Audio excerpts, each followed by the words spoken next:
All week I'm talking about psychic hits that don't necessarily feel psychic and you may be accidentally discounting them as a result. So this next one is called the telepathic act, as if.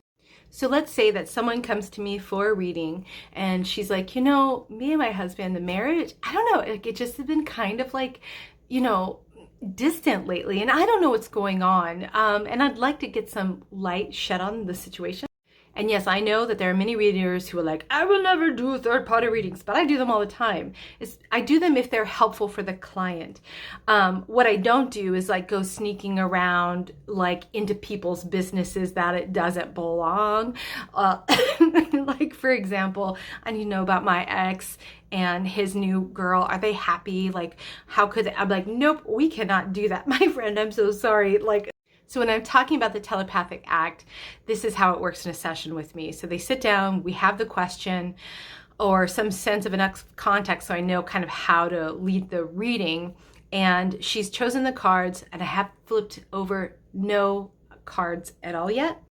And there's something that happens internally where it's almost like there's this feeling, like an energetic feeling. Those of you who do Reiki, you may kind of know what I mean. Like there's an energetic feel to the closest thing I can call it is like casting my line, like I'm putting a lure out, kind of like, like those prison TV shows, and like they like put notes and stuff at the end of like floss lines and like flinging them down the hallway. And the other person has to catch it though. There has to be tension. That's what I mean. Like I can't go looking when they don't want to be seen. And sometimes I will get the visceral sense that it's really, really hard to get a lock on that person. Almost like there's a brick wall between us, or I get an image of that person turning away from me. And that alone is a lot of information. So even if I only have that, I can come back to the client and go, are they just super, super private? Like they don't like anyone knowing their information, or they don't really believe in all this malarkey called psychic stuff? And they'll go, yeah. So this is why it's always helpful to have, to read for others, because then you're going to get confirmations instantly. And from there, you get to train yourself to feel what it feels like when it's right.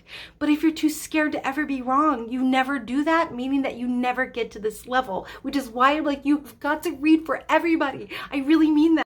So what you're looking for is you're casting out, and I'm not panicking. I'm trying to keep my mind very clear. I'm not trying to think of anything. I'm not trying to panic and give her an answer.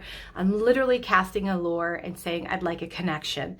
And then either there's a rejection of the connection or there's a connection. And I'll talk about what it feels like and looks like when there's a connection in the next one.